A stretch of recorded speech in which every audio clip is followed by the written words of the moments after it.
नमस्कार, DD news पर आप दो टूक देख रहे हैं। मैं हूं अशोक श्रीवास्तव। बीते 2 दिन से देश में अयोध्या में भगवान श्री राम का जो भव्य और दिव्य मंदिर बन रहा है उसकी चर्चा लगातार चल रही है। तमाम अखबारों में, टेलीविजन चैनलों में, सत्ता पक्ष में, विपक्ष में, हर जगह इस वक्त भगवान श्री राम की चर्चा हो रही है।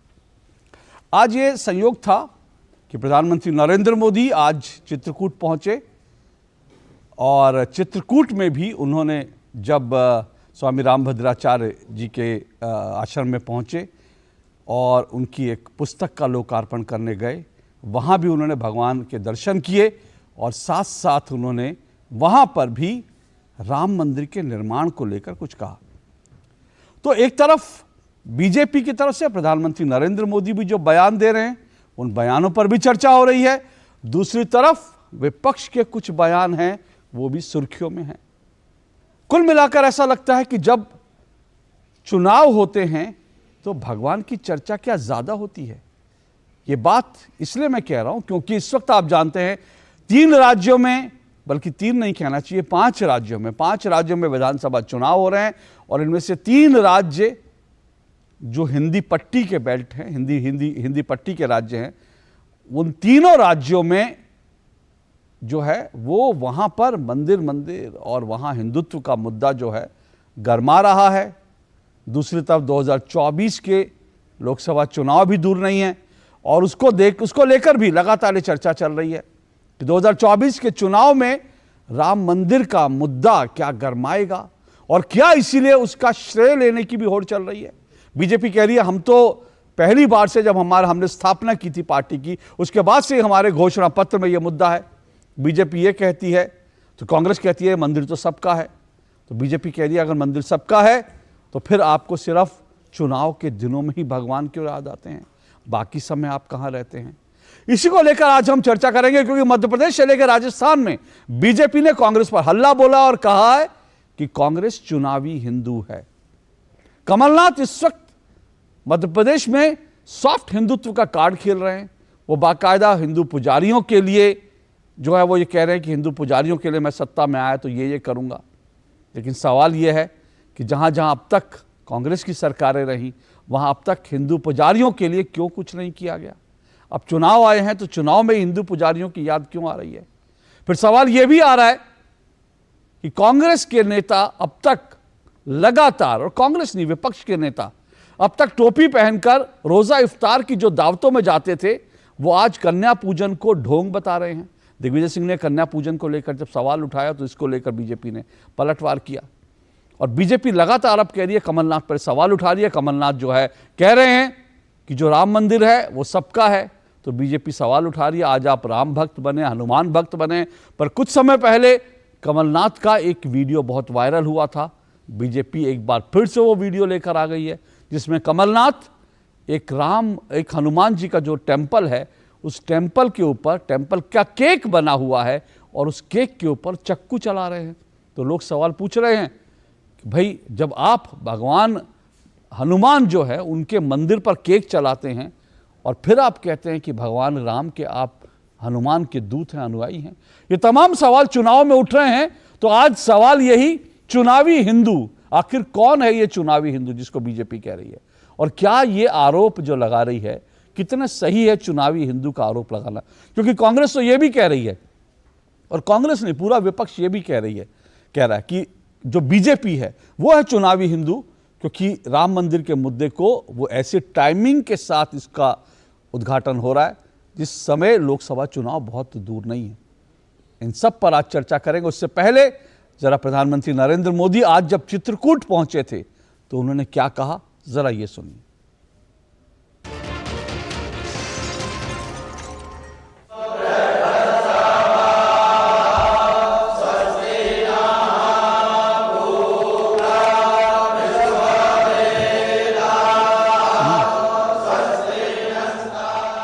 मैं चित्रकूट की परम पावन भूमि को पुनः प्रणाम करता हूं। मेरा सौभाग्य है आज पूरे दिन मुझे अलग अलग मंदिरों में प्रभु श्री राम के दर्शन का अवसर मिला और संतों का आशीर्वाद भी मिला है। विशेषकर जगतगुरु रामभद्राचार्य जी का जो स्नेह मुझे मिलता है वो अभिभूत कर देता है। हर देशवासी का एक और सपना पूरा करने में जगतगुरु रामभद्राचार्य जी की बहुत बड़ी भूमिका रही है। अदालत से लेकर अदालत के बाहर तक जिस राम मंदिर के लिए आपने इतना योगदान दिया वो भी बनकर तैयार होने जा रहा है। और अभी 2 दिन पूर्व ही मुझे अयोध्या में श्री राम जन्मभूमि तीर्थ क्षेत्र ट्रस्ट द्वारा प्राण प्रतिष्ठा समारोह में शामिल होने का निमंत्रण मिला है। इसे भी मैं अपना बहुत बड़ा सौभाग्य मानता हूं। तो जगतगुरु स्वामी रामभद्राचार्य के आश्रम में पहुंचे प्रधानमंत्री नरेंद्र मोदी ने एक बार फिर से अयोध्या में भगवान श्री राम के मंदिर का मुद्दा उठाया।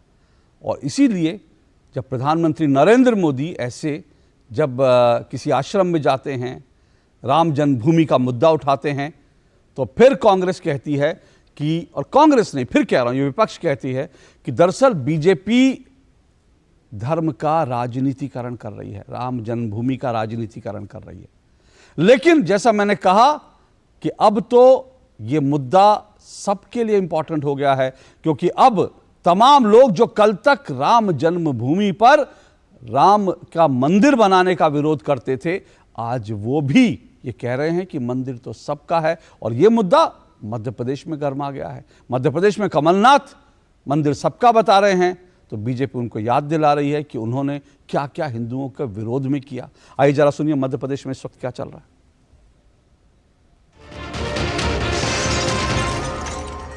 ये हमारे देश के हर व्यक्ति का मंदिर है, हमारे सनातन धर्म का एक बहुत बड़ा प्रतीक है। और मुझे बड़ी खुशी है कि राम मंदिर अंत में बन रहा है। मिस्टर करप्शननाथ कह रहे थे कि भगवान राम का मंदिर तो देश का मंदिर है। बात सही है, देश के लिए हम तो ही चाहते हैं। देश हम जिसके लिए काम कर रहे हैं वो देश के लिए ही कर रहे हैं। लेकिन कमलनाथ जी, आप तो करप्शननाथ हो, इस देश के लोकतंत्र के हत्यारे। आपने इस देश के लोकतंत्र में हत्या करने में इंदिरा गांधी के साथ जो भूमिका निभाई थी, आप उसके मुख्य किरदार थे।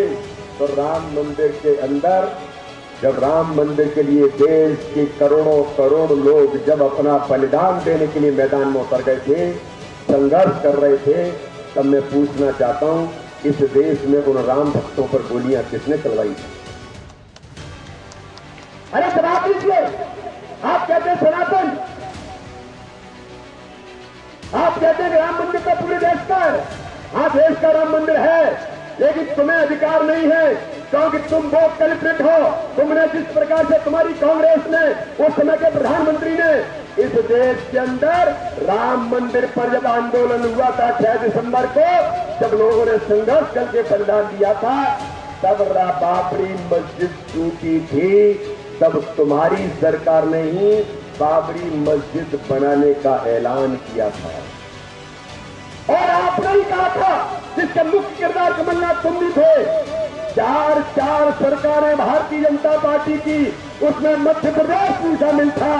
इन मध्य प्रदेश की सरकार को भी बर्खास्त कांग्रेस ने राम मंदिर निर्माण के लिए जब आंदोलन हुआ था, उसके कारण से मध्य प्रदेश की सरकार कांग्रेस ने बर्खास्त कर दी थी।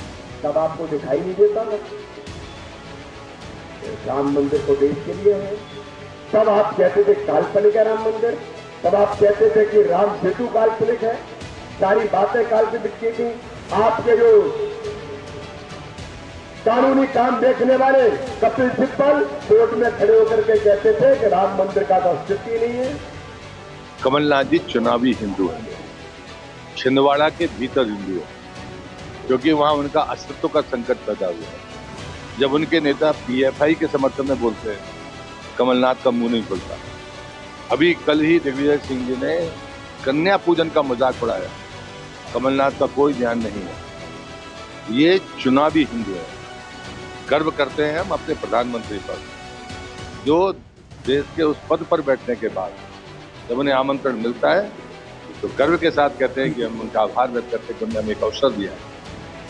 आध्यात्मिकता, परंपराओं का पालन, विरासत के प्रति गर्व करना, ये भारतीय जनता पार्टी से सीखना पड़ेगा। इस जन्म में कमलनाथ हिंदू नहीं बन पाएंगे।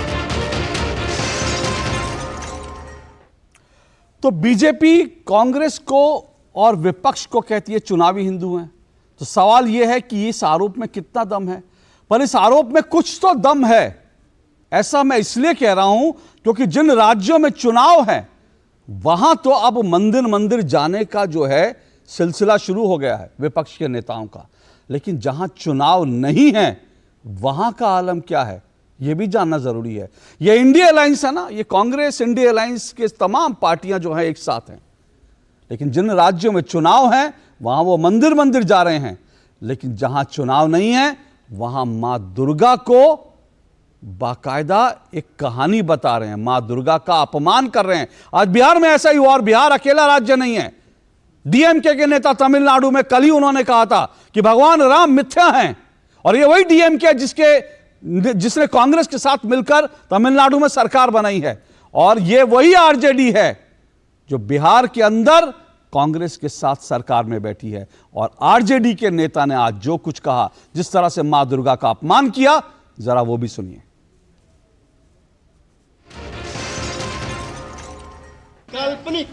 एक काल्पनिक कहानी है। दुर्गा उस कहानी का एक पात्र है। कोई देखिए, मैं मान लेता हूं, मेरे पास साक्ष्य है, अगर दुर्गा जी या हमारे देश में मनुवादियों के अनुसार 33 करोड़ देवी और देवता हैं, लेकिन जब भारत गुलाम हुआ, जब ब्रिटिश गवर्नमेंट भारत में आया और भारत को गुलाम बनाने का काम किया, उस समय भारतीयों का संख्या जो था 30 करोड़ था और देवी देवताओं का संख्या भारतवर्ष में 33 करोड़ था। तो क्या मैं उन मनुवादियों से पूछना चाहता हूं जिन मनुवादी ने ये लिखा कि महिषासुर के करोड़ों करोड़ सेना के साथ मां दुर्गा ने लड़ाई लड़ा और महिषासुर को संहार कर दिया, तो मुट्ठी भर ब्रिटिश गवर्नमेंट जब भारत को गुलाम बनाया तो उस समय मां दुर्गा ने क्या कर रही थी? 10 हाथ का औजार कहाँ था? और इस समय तो और औजार का आविष्कार हो चुका था, तो मां दुर्गा ने ब्रिटिश गवर्नमेंट को संहार करने का काम क्यों नहीं किया? राजद के लोग जिस तरह के भाषा का उपयोग कर रहे हैं और सनातन के संतानों को उसकी आस्था पर चोट कर रहे हैं, अपमानित कर रहे हैं, और पूरे माँ भारती के संतान को ये जिस तरह की भाषा का प्रयोग करके जो तुष्टीकरण का खेल खेलना चाहते हैं, ये दुखद दुर्भाग्यपूर्ण है। ऐसी मानसिकता का बहिष्कार करना चाहिए और वैसे लोग फिर अपने धर्म के प्रति स्पष्ट करें कि अगर जो आप सनातन के संतान हैं, सनातन में विश्वास है, सनातन के हमारे पुराणों को, ग्रंथों को और हमारे जो सनातन के सद्गुरु रहे हैं, इनके प्रति आपकी आस्था है या नहीं, ये लालू यादव और उनके पुत्र स्पष्ट करें, तेजस्वी यादव जी, कि सनातन में आपको आस्था और विश्वास है या नहीं, ये क्लियर करें। दोहरे चरित्र, दोहरी भाषा बोल करके तुष्टीकरण की राजनीति से सामाजिक समरसता और धार्मिक उन्माद पैदा करने का प्रयास न करें। ये एक सोची समझी स्ट्रैटेजी का एस्टैब्लिश हिस्सा है कि हिंदू धर्म को बदनाम करो, हिंदू धर्म को डिमीन करो, हिंदू धर्म में लोगों का विश्वास कम करो। ये एक प्लान्ड ऑर्गेनाइज स्ट्रैटेजी है जो अगले 10 साल तक चलने वाली है। ये जानबूझ के ऐसा कर रहे हैं और इसमें इनका बस एक फायदा है कि हिंदू धर्म में लोगों की आस्था कमजोर करो, क्योंकि ये डर चुके हैं कि पिछले 10 वर्षों में जो एक हिंदू धर्म की सेंटिमेंट पूरे देश में फैली है, उससे इनको डर लगता है। तो आखिर कौन है ये लोग? कौन है ये लोग जो वैसे तो हिंदू धर्म का अपमान करते हैं, हिंदू देवी देवताओं का अपमान करते हैं पर चुनावों में हिंदू बन जाते हैं। आज दो टूक में इन्हीं पर चर्चा होगी और दो टूक में आज इसी पर मेरा सवाल है। दो टूक में मेरा आज का सवाल आपके सामने है। आज दो टूक में मेरा सवाल, जिस पर आज की डिबेट, आज की चर्चा होगी, दो टूक में मेरा आज का सवाल, चुनाव आया है तो मंदिर भाया है, क्या वोटों के लालच में चुनावी हिंदू फिर से मैदान में उतर आया है? जी हाँ, सवाल एक बार फिर सुनिए। चुनाव आया है तो मंदिर भाया है, क्या वोटों के लालच में चुनावी हिंदू फिर से मैदान में उतर आया है? और आखिर कौन है ये चुनावी हिंदू, इसी पे बात करेंगे। आरपी सिंह मेरे साथ जुड़ रहे हैं, चार मेहमान जुड़ रहे हैं, चारों मेहमानों का परिचय करा दूं। आरपी सिंह मेरे साथ जुड़ चुके हैं, बीजेपी के राष्ट्रीय प्रवक्ता हैं। अवधेश कुमार जी मेरे साथ स्टूडियो में जुड़े हैं, वरिष्ठ पत्रकार हैं, स्तंभकार हैं। संजीव कौशिक मेरे साथ स्टूडियो में जुड़े हैं, राजनीतिक विश्लेषक हैं। ऋषि शंकर मिश्रा मेरे साथ जुड़े हैं, वरिष्ठ पत्रकार हैं। आप चारों मेहमानों का बहुत बहुत शुक्रिया और स्वागत। ऋषि शंकर मिश्रा, आपसे शुरुआत करता हूं। ये जो फतेह बहादुर सिंह, आज तो उन्होंने मैदान मार लिया, फतेह कर लिया मैदान। हिंदुओं को गाली देने का डीएमके और इंडिया अलायंस में जो एक सिलसिला चल रहा था उसका रिकॉर्ड उन्होंने भी तोड़ दिया। उन्होंने दिखा दिया कि हम डीएमके से कम नहीं हैं। अगर दक्षिण में राम को गाली दे रहे हैं तो हम यहां दुर्गा को गाली दे सकते हैं।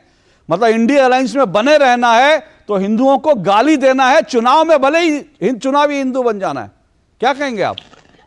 देखिए, ये पॉलिटिकली यदि आप समझे अशोक जी, तो कोई भी पॉलिटिकल पार्टी की आज जो एक नैरेटिव तय की जा रही है कि एक धर्म को अपमानित कर रही है कोई पार्टी जो बहुसंख्यक है, क्या बहुसंख्यक को अपमानित करके कोई भी पॉलिटिकल पार्टी अपने राजनीतिक रूप से नुकसान नहीं पहुंचाती होगी? मुझे नहीं लगता है कि एक इंडिविजुअल विधायक का बयान है वो पार्टी का ऐसा व्यू नहीं है। मैं नहीं मानता हूं। ऋषि शंकर मिश्रा, ऋषि जी ऐसा है कि वो इंडिविजुअल नेता हैं, ठीक है, एक वो तो उनका व्यक्तिगत बयान था।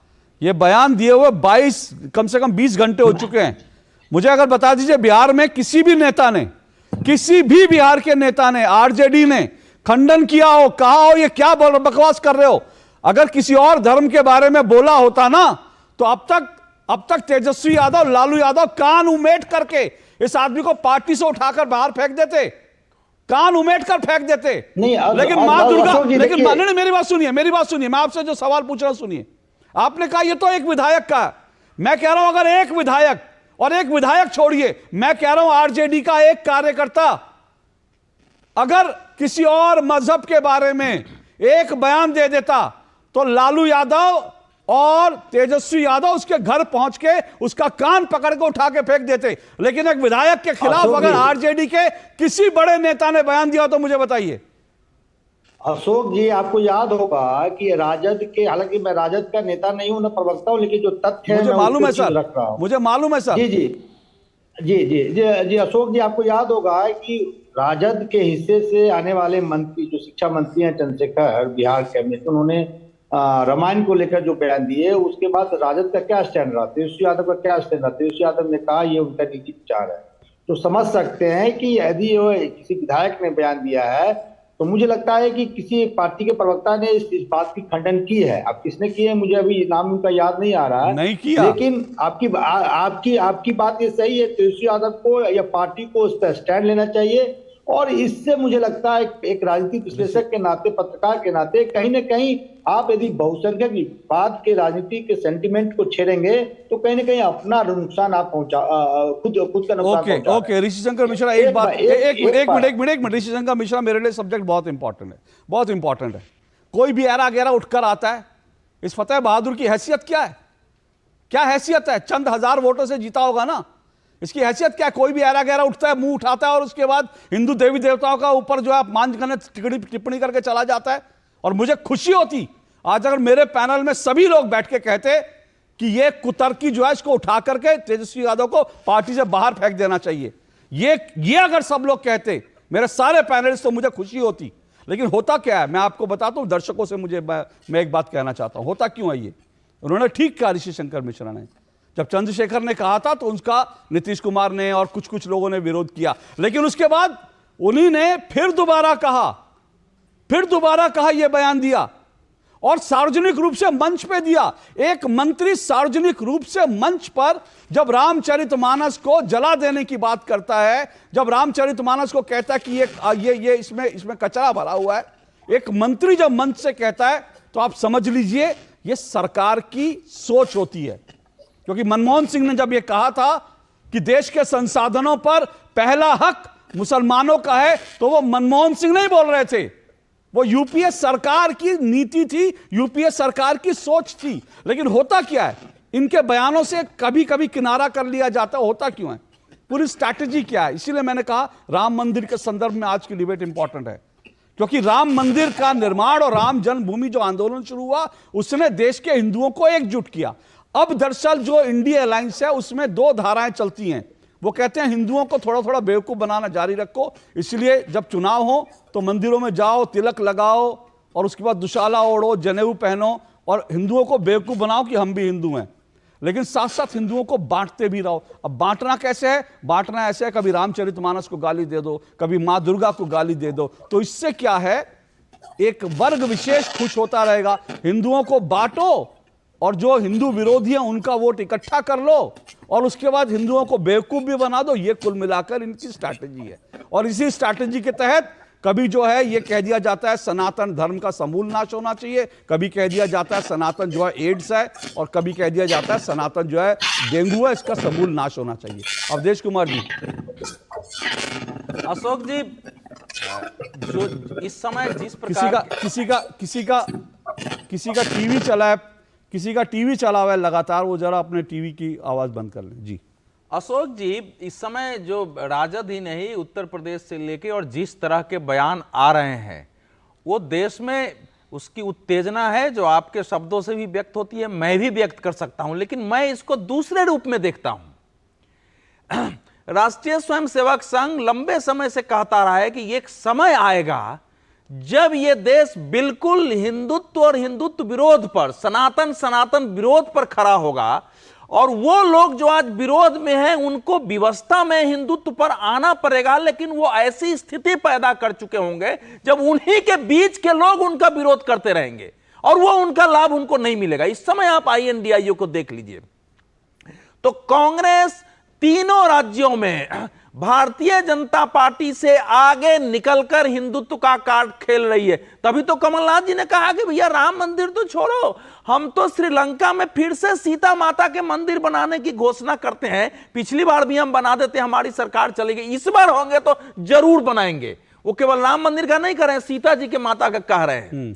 और जो भूपेश बघेल साहब है वो कह रहे हैं कि भैया हम तो कौशल्या जी के मंदिर का जीर्णोद्धार कर रहे हैं, वो तो केवल राम मंदिर है, उनकी माता के ध्यान में रखता हूं क्योंकि हमारे तो छत्तीसगढ़ के वो भांजा रहे हैं। अशोक गहलोत साहब कह रहे हैं कि भाजपा तो झूठा हिंदुत्व करती रही है। 50,000 बुजुर्गों को मैं जो है तीर्थ यात्राएं करा रहा हूं, मैं जो है सारे मंदिरों का, खाटू श्याम से लेकर मंदिरों का जीर्णोद्धार करा, 5,000 रुपए खर्च कर रहा हूं। और आपको पता होगा कि मध्य प्रदेश सरकार ने जो अस्थि विसर्जन से लेके अंत्येष्टि और पितरों को तर्पण के लिए 10-10 हजार रुपए देने की घोषणा की है। तो आप देख लीजिए कि देश जो है लंबे समय से धीरे धीरे 47 से जिस दिशा में जाना, मैं तो इसके लिए इतने तक के लिए तो मैं प्रसन्न हूं कि आज वो पार्टी जो कि अयोध्या में जाकर के सीता जी को राम का बहन कहने वाला नाटक करवाती थी, उसको फंडिंग करती थी सहमत के माध्यम से, और जिसके बारे में नेता ने कहा, जिसने घोषणा किया कि वहां बाबरी मस्जिद बनेगी और किसी सरकार ने उसका खंडन नहीं किया, और अंत तक पूरी कांग्रेस नरसिंहा राव को धोती के अंदर नीकर पहनने वाला घोषित करती रही और ऐसी कहानियां बनाती थी कि उन्होंने मस्जिद तोड़वाया है ताकि हम सेकुलरिज्म का बने। वो पार्टी आज इस सीमा तक गई है। लेकिन अब समस्या यह है कि भारतीय जनता पार्टी का डर और आरएसएस का डर इतना हावी है कि सब स्पष्ट नहीं कर पा रहे हैं। तो एक वर्ग तो यहां जा रहा है और दूसरे को लगता है कि भैया इस पर अगर हम नहीं हो पाएंगे तो राजनीति को फिर पीछे ले चलो। और ये ऋषि मिश्रा कह रहे हैं, लालू प्रसाद यादव जब बने थे तो ब्राह्मणों को पाखंडी, मंदिरों में जाना बंद करो, और एक रमई राम हुआ करते थे मुजफ्फरपुर का, जिनको 1993 में शंकराचार्य हम अलग से बनाएंगे, गांधी मैदान में शंकराचार्य की टोपी पहनाएंगे कि आज से कोई भी पिछड़ा, कोई भी दलित शंकराचार्य को नहीं मानेगा। तो एक धारा थी, उनको वोट मिला, लेकिन जब उनका वोट 18% 22 सीट तक सिमट गया, तब से यह सोच बदली है। ओके। तो भारत में देखिए दोनों धारा पाखंडियों की है, ना ये मूल रूप से हिंदुत्व विरोधी है, ना इनको दुर्गा जी से बैर है, लेकिन वोट के लिए चूंकि बीजेपी उनके समानांतर है, तो ऐसे लोगों को गालियां दो, अल्पसंख्यकों का वोट पाओ, दूसरी ओर इनको लगता है कि बीजेपी वोट ले जाए तो हिंदुत्व की ओर आगे बढ़ो। लेकिन मैं ये पूछ रहा हूं कि अगर कमलनाथ या केंद्रीय कांग्रेस अगर वाकई हिंदुत्व के प्रति है तो साहस करके आरजेडी के इन नेताओं की आलोचना करे, नहीं तो देश इस बात पर विचार करे कि अगर देश को भारतीय संस्कृति, हिंदुत्व, सनातन से प्यार है तो चुनाव में तय कर दे कि कौन असली और कौन नकली है। ओके ओके, ऋषि शंकर मिश्रा रुकिएगा, मैं पहले आरपी सिंह जी, एक मिनट रुकिएगा, मैं आरपी सिंह जी के पास जा रहा हूं क्योंकि इसमें कोई दो राय नहीं, पाखंडी जो है वो तो जो है अवधेश जी ने बताया पाखंडी की व्याख्या क्या है, लेकिन मैं यही कह रहा हूं कि दरअसल चुनावी जो हिंदू हैं इनकी व्याख्या क्या है समझना जरूरी है। आरपी सिंह जी, मैं इसीलिए आपके पास आ रहा हूं क्योंकि आप ही लोग बार बार जो है कांग्रेस के नेताओं को चुनावी हिंदू कहते हैं और ये शर्ट के ऊपर, कुर्ते के ऊपर जनेऊ पहनने वाला हिंदू बोलते हैं। क्यों आप इनको चुनावी हिंदू बोलते हैं सर? क्या व्याख्या क्या है, परिभाषा क्या है चुनावी हिंदू की सर? क्योंकि मैं आपको एक ऑडियो वीडियो है पर मैं आपको दिखा नहीं पाऊंगा, सुनाता हूं आपको एक ऑडियो, आपको उससे स्पष्ट हो जाएगा। आप तो 80 की बात कर रहे हो, मैं तो 90 की बात कर रहा हूं, और हमारे सामने आंकड़े हैं, ये आज सब आंकड़े हैं कि आप जानते हैं कि आपके यहाँ कौन से मोहल्ले में अगर तुम्हारी नगर पालिका क्षेत्र उदाहरण के रूप में कह रहा हूं, तुम जानते हो कहां मुसलमान बूथ है, वहां उस बूथ में कितने प्रतिशत मतदान हुआ, अगर वहां मतदान हुआ है 60% तो कोई कारण हुआ? ये कमलनाथ जी हैं, अगर याद हो आपको, इनका पिछले चुनाव का वीडियो आया था जिसमें ये कह रहे थे कि हमको मुसलमानों का 90% वोट मिल जाए तो हम चुनाव जीते हुए। मैं आपको एक minute RP Singh ji, correct, थोड़ा सा इसमें जोड़ रहा हूं मैं, ये वीडियो मैंने भी देखा था, आप जो कह रहे हैं ठीक बात है, और ये मुस्लिम कुछ नेताओं की सभा में बैठे थे एक बंद कमरे में जिसमें इनके साथ सारे मुस्लिम नेता बैठे हैं, उनके बीच ये कह रहे थे। हाँ बोलिए अपनी बात जी। तो स्पष्ट दिखता है कि कितना हिंदू प्रेम है। आपको याद हो माननीय राहुल गांधी जी के बारे में एक छपा था कश्मीर के अखबार में, उन्होंने उसको आज तक खंडन भी नहीं किया, कहा था कि कांग्रेस पार्टी मुसलमानों की पार्टी है, सोनिया गांधी जी और मैं, हम दोनों मुसलमानों के हिसाब से काम करेंगे, ये अखबार में छपा और उसको आज तक किसी ने चैलेंज भी नहीं किया। देश के संसाधनों पर सबसे पहला अधिकार किसका है? ये देश के प्रधानमंत्री मनमोहन सिंह जी ने कहा कि सबसे पहला अधिकार माइनॉरिटीज का है, मतलब जिसका मतलब था मुसलमानों का है। ये मनमोहन सिंह जी का बयान था। तो क्या कि हाँ अब चुनाव आएगा, क्योंकि इनको देखने लगा कि नहीं, अगर हमने हिंदुओं की बात नहीं करी, हमने मेजोरिटी की बात नहीं की तो हम चुनाव नहीं जीत सकते। वो है कि पिछले 10 सालों में हिंदू जागरण हुआ है, देश के अंदर हिंदू जागृत हुआ है, इसमें कोई शक नहीं है, और उस जागरण के चलते हुए हिंदू अब एक सोच से भी वोट देता है। इसलिए ये जो बार बार कभी जातिगत जनगणना की बात करना, कभी सर्वे की बात करना, ये सारे विषय इसलिए ताकि हम हिंदुओं को बांट दें, हम उनको जातियों में इस प्रकार से बांट दें और बाद में बोले देखिए मुसलमान तो अपनी जेब में है, मुसलमान वोट तो हमने ले लिया अपनी जेब में और हिंदुओं को जातियों में बांट दिया, उसमें कुछ जाति का वोट हमको पड़ जाएगा तो हम चुनाव जीतेंगे। ये कांग्रेस का एक सेट फार्मूला था और ये आज से नहीं, ये जब से चुनाव भारत में शुरू हुआ तब से ये सेट फार्मूला था। एक मिनट, मुझे एक जरूरी ब्रेक लेना है, मैं ब्रेक के बाद दोबारा आपके पास आऊंगा क्योंकि जो आप कह रहे हैं उसी से जुड़ा एक सवाल भी है कि सवाल ये भी होता है ना कि बीजेपी के ऊपर भी तो आरोप लगते हैं ना कि उसने धर्म की राजनीति करके हिंदुओं को एकजुट किया, तो क्या फिर काउंटर के लिए वो लोग भी तो कुछ करेंगे? मैं आऊंगा आपके पास लेकिन इस छोटे से ब्रेक के बाद। साल बरस और सदी नहीं, एक युग गुजर जाएगा, उम्र न पूछो वंडर की, जब फर्क नजर आएगा। वंडर सीमेंट, फर्क नजर आएगा। हो बिजनेस बढ़ाना, गुड़िया को पढ़ाना या मिसेस के साथ वेकेशन, लो मुथूट फाइनेंस गोल्ड लोन, भरोसा इंडिया का, भरोसा इंडिया का। मुथूट फाइनेंस, भारत का नंबर 1 सबसे भरोसेमंद financial services brand. Gold loan के लिए अभी कॉल करें 1-800-313-1212।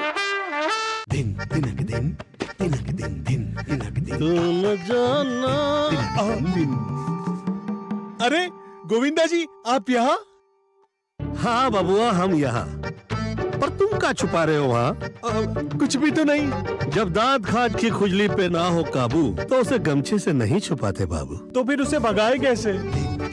जालिम लोशन लगाकर दांत खाज की खुजली एक्जिमा जड़ से निकाले। अभी खरीदे जालिम लोशन। शराब, धूम्रपान या नशीली दवाइयों को ना कहने में असमर्थ है? सहायता प्राप्त करने के लिए टेलीमानस के 14416 पर कॉल करें। अब क्या देख रहे हो पापा? तुम कहते हो ना कि स्टॉक मार्केट में बहुत सोच समझकर इन्वेस्ट करना चाहिए। बस थोड़ा सा ज्ञान ले रहा हूँ। किससे? हर एक स्टॉक्स एक्सपर्ट है, मस्त एजुकेशनल वीडियोस बनाता है और अच्छी इन्वेस्टमेंट की टिप्स भी देता है। पापा, इन वीडियोस पे ना जाएं। अपना रिसर्च खुद करें या सेबी रजिस्टर्ड इन्वेस्टमेंट एडवाइजर से संपर्क करें। एजुकेशन के नाम पर कुछ इन्फ्लुएंसर्स अक्सर इन्वेस्टर को मिसगाइड करते हैं। नुकसान आपका होगा। सोचकर समझकर इन्वेस्ट कर। हमारे हर निर्णय, हमारे हर दिशा, उसका एक ही मानदंड है, नेशन फर्स्ट, राष्ट्र प्रथम। आयकर के रूप में दिया हमारा योगदान कर रहा है नव भारत का निर्माण। देश को ले जा रहा है नई ऊंचाइयों पर, नए कीर्तिमानों की ओर। आइए राष्ट्र प्रथम के इस संकल्प को अपने कर्तव्य से और मजबूत करें। सभी टैक्स डिडक्टर्स ध्यान दें। 30 सितंबर 2023 को समाप्त हुई तिमाही के लिए 31 अक्टूबर 2023 तक अपना TDS विवरण अवश्य ई-फाइल करें। 200 रुपए प्रतिदिन की लेट फीस और 1 लाख रुपए तक के जुर्माने से बचने के लिए समय पर अपनी TDS विवरणी ई-फाइल करें। अधिक जानकारी के लिए incometax.gov.in पर जाएं। प्रत्येक आयकर दाता एक राष्ट्र निर्माता। तो दो टूक आप देख रहे हैं और दो टूक में हम चर्चा कर रहे हैं। चुनाव आया है तो चुनावी हिंदू भी आया है, लेकिन ये चुनावी हिंदू है कौन?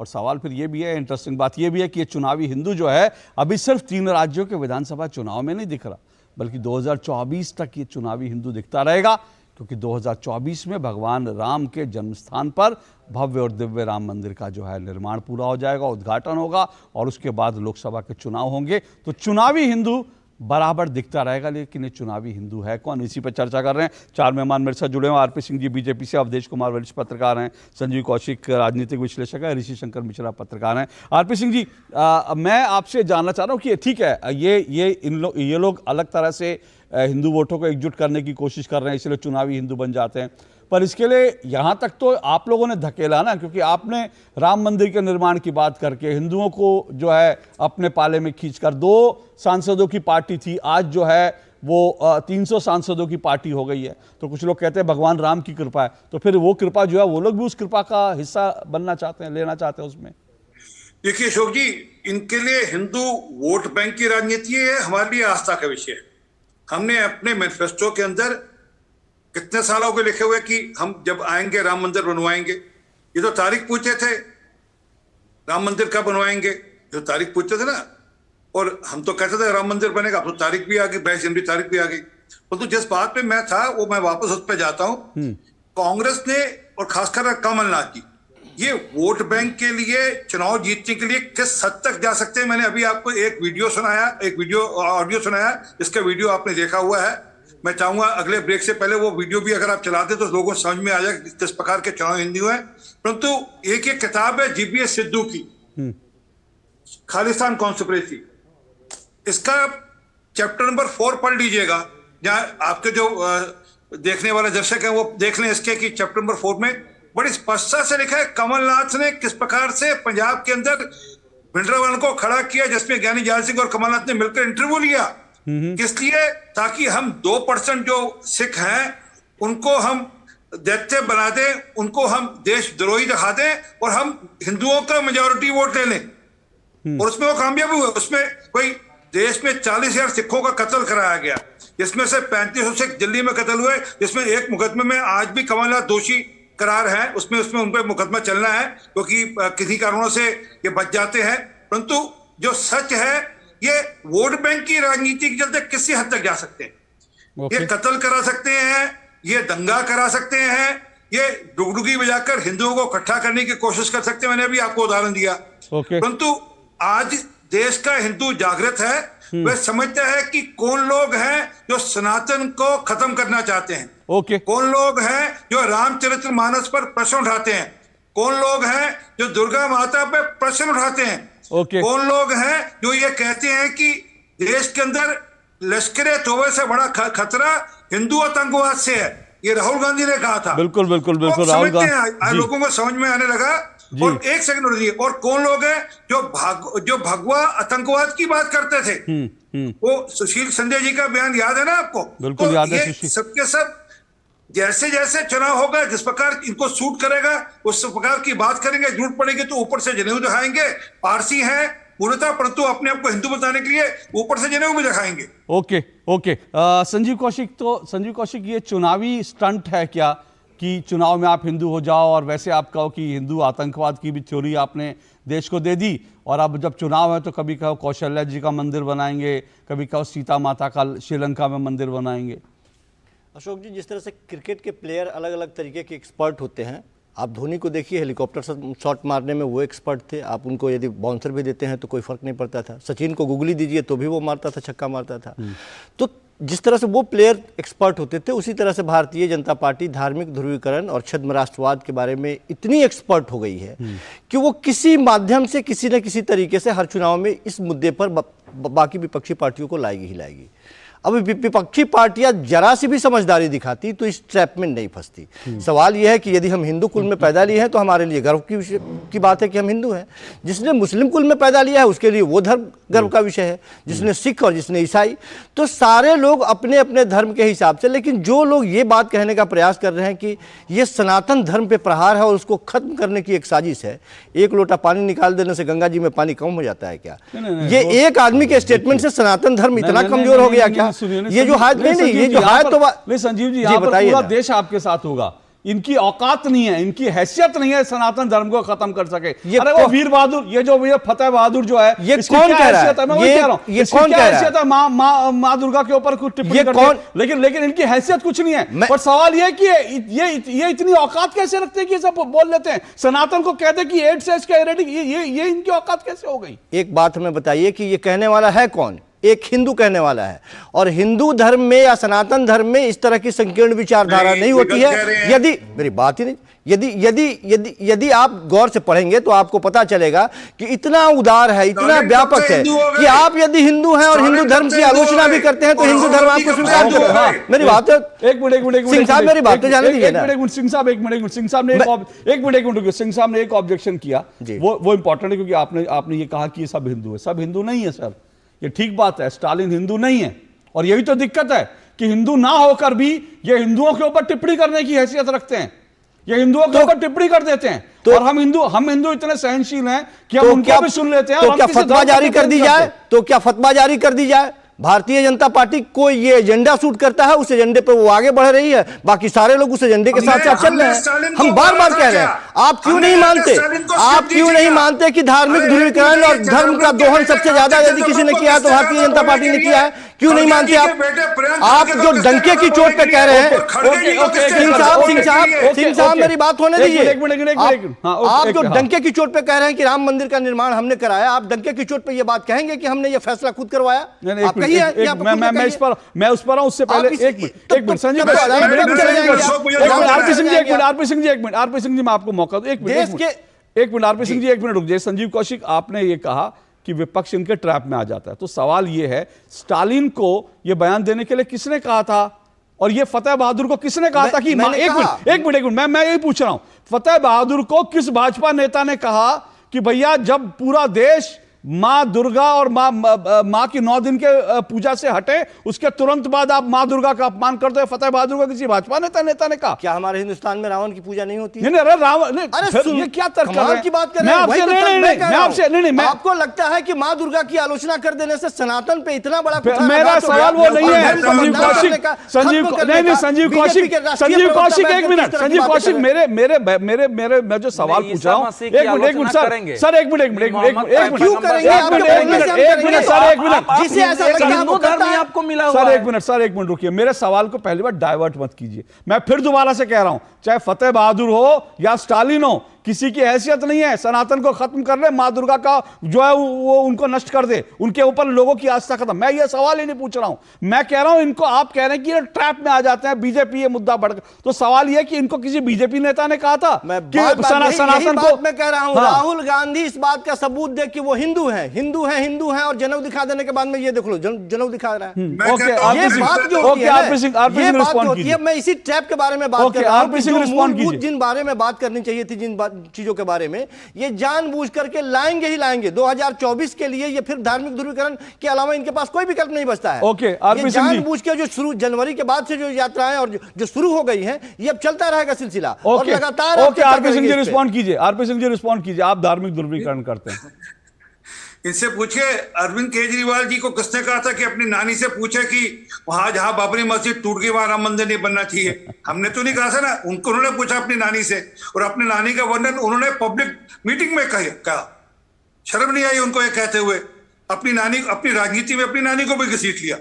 अफसोस है। परंतु बात विषय ये है कि स्टालिन है, चिदम्बरम के बेटे कार्तिक चिदम्बरम है, प्रियंक खाड़गे हैं, या खाड़गे साहब खुद हैं, ये सबके सब इस प्रकार के बयान देते हैं और हमें आरोप लगाते हैं। भैया हम तो छाती ठोक कर कहते हैं हम सनातन सोच वाले हैं। हम तो छाती ठोक कर कहते हैं, कि हमने राम मंदिर बनना चाहिए। ये अपने मैनिफेस्टो में सन 1990 के दशक से लिखना शुरू किया था। पालमपुर में हमने ये घोषणा की थी कि हम राम मंदिर बनाएंगे। तो हाँ, आपने कहा कि राम मंदिर बनाने में क्या इनका योगदान था। अरे भैया कपिल सिब्बल गए थे, कोर्ट में कागज फेंके, कोर्ट में वहां पर सब नौटंकी करी थी कपिल सिब्बल जी ने कि 2019 के अंदर से पहले फैसला नहीं आना चाहिए राम मंदिर बनाने का। और कोर्ट के अंदर हल्फनामा हमने नहीं दिया था ये कहते हुए कि राम काल्पनिक थे। सोनिया गांधी जी के नेतृत्व में चलने वाली यूपीए गवर्नमेंट ने दिया था। सुनिए सर, मैंने आपको टोका नहीं, एक मिनट सुनिए, मैं भी और बताता हूँ। और ये जो अमेरिकन एम्बेसडर को ये हमने नहीं कहा था कि देश को लश्कर तौबा से कम खतरा है, हिंदू आतंकवादियों से ज्यादा खतरा है, ये राहुल गांधी के बयान है। हमारे बयान थोड़े है। तो आप तो निरंतर संजीव कौशिक रुकिए, मुझे ऋषिशंकर मिश्रा के पास। संजीव एक मिनट रुकिए, मुझे ऋषिशंकर मिश्रा के पास। एक मिनट, एक एक करके प्लीज, एक एक करके जी, एक एक करके। मैं बस खत्म कर रहा हूँ। हाँ मैं आ रहा हूँ जी। ये राहुल गांधी जी के बारे में कहते हैं, जरा राहुल गांधी जी के पिताजी का संजीव कौशिक रुकिए, प्लीज रुकिए, एक एक करके बात पूरी कर ले, मैं आऊंगा आपके पास। बोलिए। राहुल गांधी जी के दादाजी का नाम फिरोज जहांगीर गांधी था।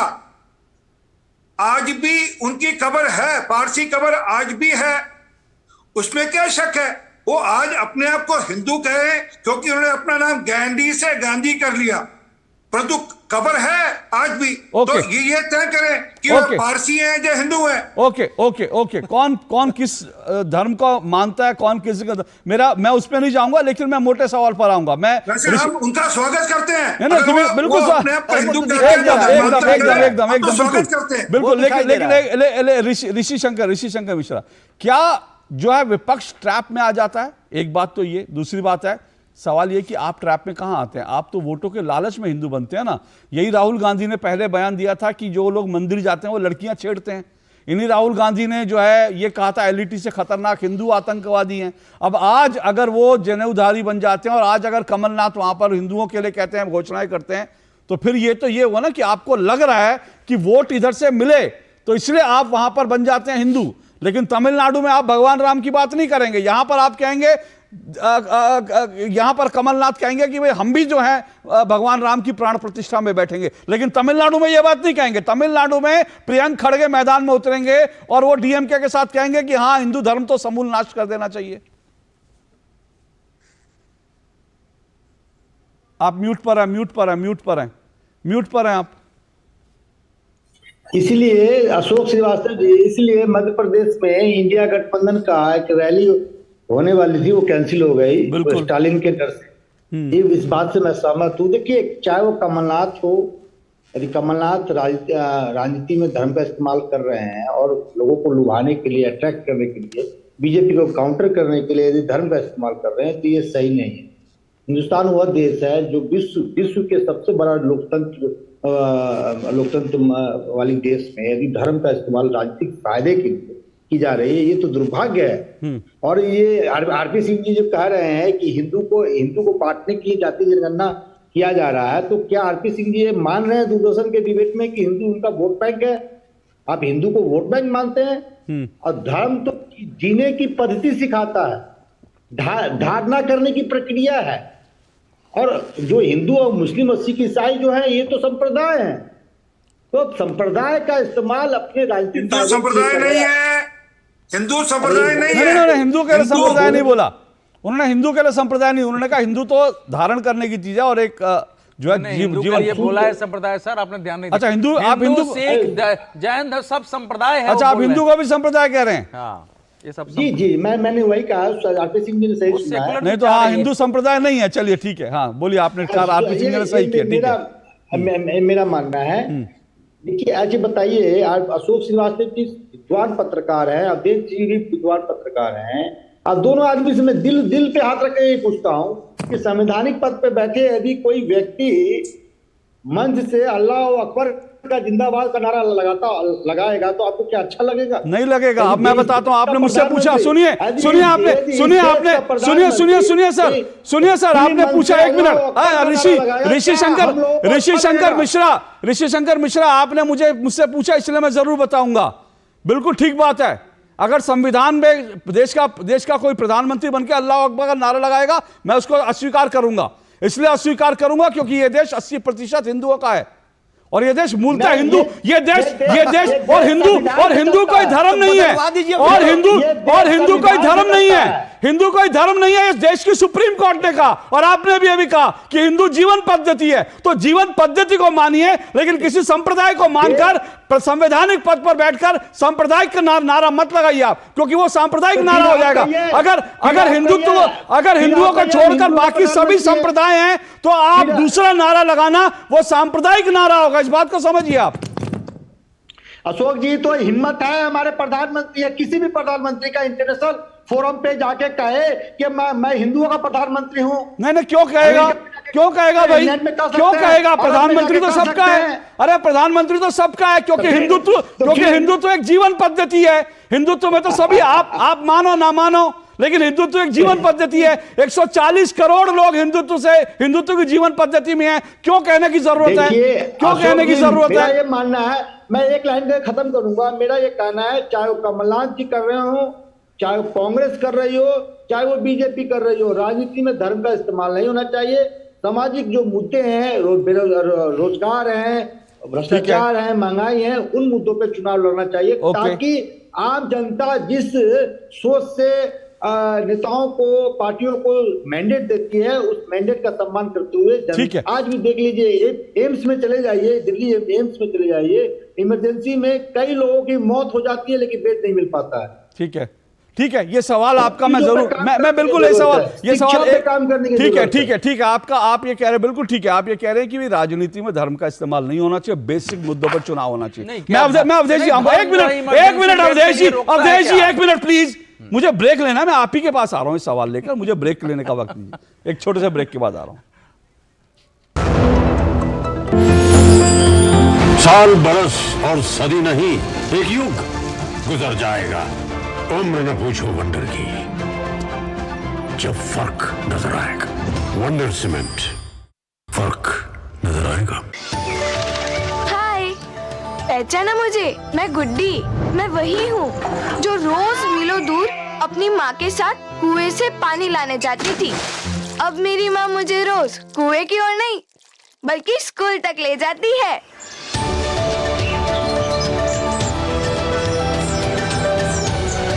अरे किधर को चली सवारी? कुएं की तरफ तो नहीं? अरे नहीं सरपंच दीदी, मोदी जी के प्रयास से कुएं पर जाना हुआ बीता हुआ कल, अब तो है हमारे यहाँ नल से शुद्ध जल। बिल्कुल सही। प्रधानमंत्री नरेंद्र मोदी जी हमारी परेशानी समझकर इतना बड़ा काम तेजी से पूरा करवा रहे हैं, तभी तो हर घर में नल से शुद्ध जल आने से गांव की सभी बहनों और बेटियों को रोज पानी सर पर ढोकर लाने की परेशानी से मुक्ति मिली है। हाँ। और साथ ही बीमारियाँ भी बहुत कम हुई है। वाह दीदी।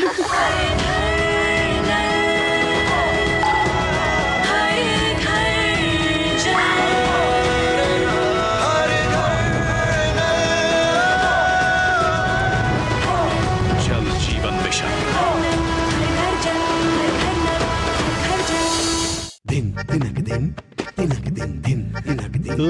जाना। अरे गोविंदा जी, आप यहाँ? हाँ बबुआ, हम यहाँ। पर तुम क्या छुपा रहे हो वहाँ? कुछ भी तो नहीं। जब दांत खाज की खुजली पे ना हो काबू तो उसे गमछे से नहीं छुपाते बाबू। तो फिर उसे भगाए कैसे?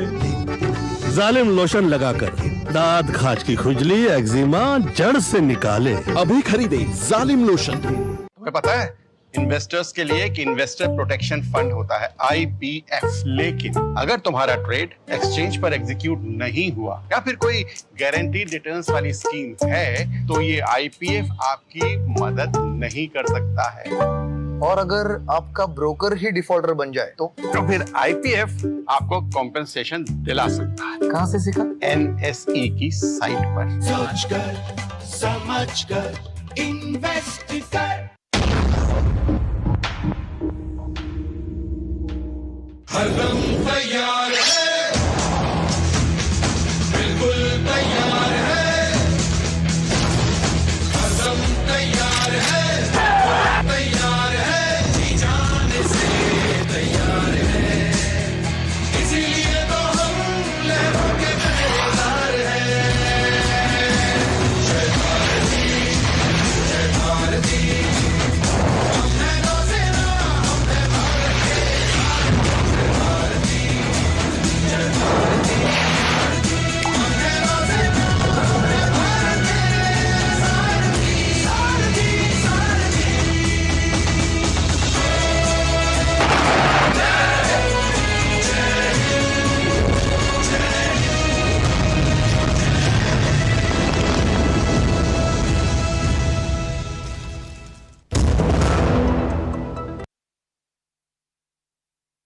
बात करें, 4 मेहमान मेरे साथ जुड़े हुए हैं। तो अवधेश कुमार जी, सवाल ये है कि क्या मूल मुद्दों से हट जाते हैं हम जब हम ऐसे मुद्दों पर, राम मंदिर का मुद्दा अब आ गया है तो राम मंदिर पर होगा, हिंदुत्व के मुद्दे पर होगा, तो क्या ये देश के मूलभूत मुद्दों से ये हटना हुआ? नहीं, ये देश के मूल मुद्दों पर वापस आना हुआ। ये उलट बात हो रही है, क्योंकि भारत का जो नवनीत है, जो जिसको मक्खन कहते हैं, वो अध्यात्म है। गांधी जी ने ये कहा है कि भारत आजाद इसलिए नहीं हो रहा है कि उसको पश्चिमी यूरोपीय देश उस समय बोलते थे, यूरोपीय देशों के तरह भौतिक सुख साधन इकट्ठा करके और महाशक्ति बनना है। भारत तो इसलिए आजाद हो रहा है कि अपने धर्म, अपने अध्यात्म के आधार पर विश्व को उसको दिशा देना है। और भारत के लोग इस पर निश्चित थे।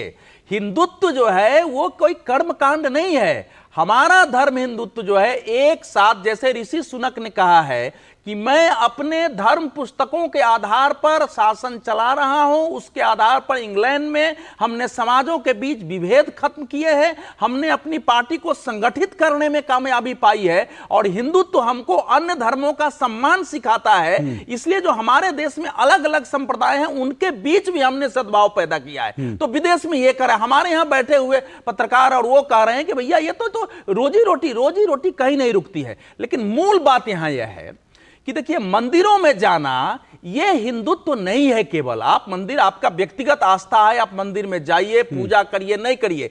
क्या नीति के स्तर पर जो भारत है, जो हिंदुत्व है, उसको क्या स्वीकार करके नीतियों के स्तर पर उसको लागू करने के लिए सरकारें तैयार है? क्योंकि राम मंदिर का आंदोलन एक मंदिर का आंदोलन नहीं था।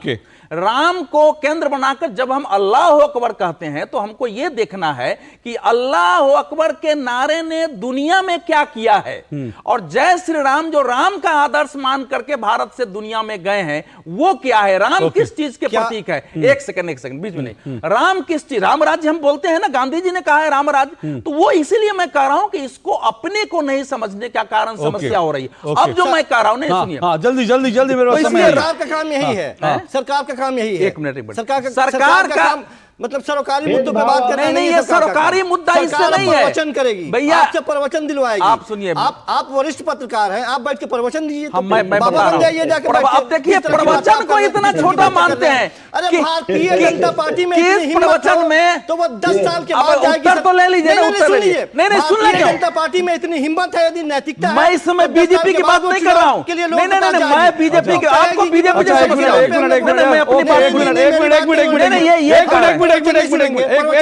संजीव कौशिक जी, एक मिनट संजीव कौशिक जी, आपने कहा ना प्रवचन नहीं होना चाहिए। एक मिनट मैं एक मिनट रुकिए सर। ये देश ना जिस दिन से देश आजाद हुआ लाल किले से एक ही प्रवचन सुन रहा है, गरीबी हटाएंगे, गरीबी हटाएंगे। 40 पिछले 70 साल से ये प्रवचन सुन रहा है। तो अगर पिछले 70 साल से ये प्रवचन सुन रहा है गरीबी हटाएंगे, तो 70 साल से जय श्री राम क्यों नहीं सुन सकता? जय श्री राम क्यों नहीं सुन सकता? गरीबी हटाएंगे नारा कब से चल रहा है? ये देश, एक मिनट रुकिए मेरे पास समय नहीं है, रुकिए मेरे पास समय नहीं है, मेरे पास समय नहीं है। संजीव कौशिक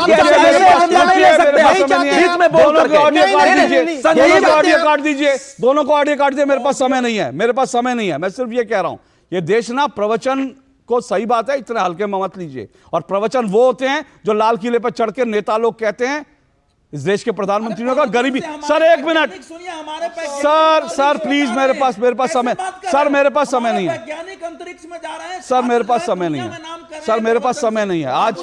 ओके ठीक है, ओके सबको स्क्रीन से हटाइए, सबको स्क्रीन से हटाइए। ओके चलिए ठीक है। ये डिबेट गर्म हो जाती है और होनी भी चाहिए, क्यों नहीं होनी चाहिए? अगर हिंदुत्व का अपमान होगा, हिंदुत्व के ऊपर इस तरह से उंगली उठाएंगे और फिर हिंदुत्व की चुनावी हिंदू बन जाएंगे, तो फिर गर्मा गर्म डिबेट होगी और सवाल उठेंगे। लेकिन हाँ, ये बात ठीक है, हिंदुत्व को या हिंदुत्व में जो प्रवचन है उसको छोटे करके नहीं देखना चाहिए। प्रवचन तो इस देश में नेता हमेशा देते हैं, लेकिन वो प्रवचन नहीं, वो अपने भाषण जो चुनावी वादे करते हैं वो भी प्रवचन होते हैं। और इस समय हिंदुत्व के प्रवचन चल रहे हैं। लेकिन बहरहाल आज इतना ही समय, आपसे फिर मुलाकात होगी, इजाजत दीजिए, नमस्कार।